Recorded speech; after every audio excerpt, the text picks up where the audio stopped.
been driving down a road and someone comes into your lane because they were distracted by something? Well, that's called a distracted driver. There's this girl in January of this year. She was driving and her boyfriend weren't on good terms, and so they were arguing and she was on the phone with him, and an animal decided to run in front of her car. Well, she was obviously on the phone, so she wasn't paying very much attention, and she overcorrected herself and ended up flipping her car, and she ended up not being able to walk ever again. So she's in a wheelchair right now.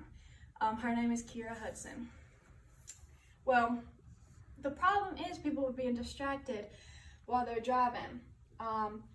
There's a lot of people each year who die from that. There's like over 2,000 people in 2018 who died from people being distracted. And that includes drivers, passengers, pedestrians, people riding their bike.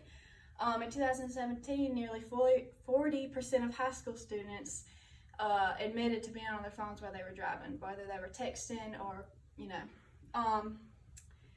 one solution is to only use your phone when it's absolutely necessary.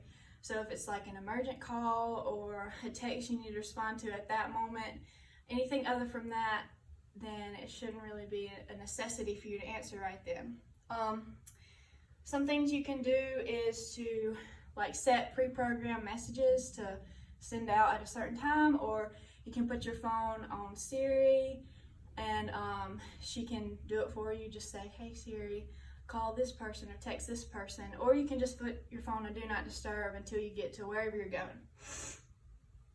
Some people will always think that they're safe drivers, and they'll think, oh, that'll never happen to me. Oh, it's just a quick text, but that's not true.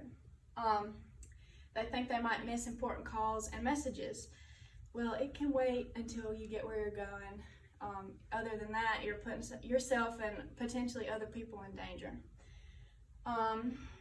We can just imagine a life rid of distracted drivers, how many people's lives would be saved each year, and life would be so much safer.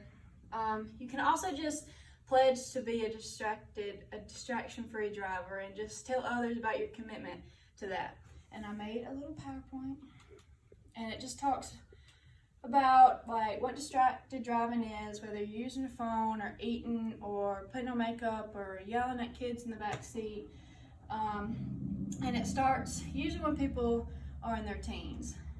And then I have some statistics, like I told you, claiming over 2,000 people's lives, and then the 40% of high school students admitting to it. And then it talks about Kira Hudson, and then it talks about some solutions. Thanks.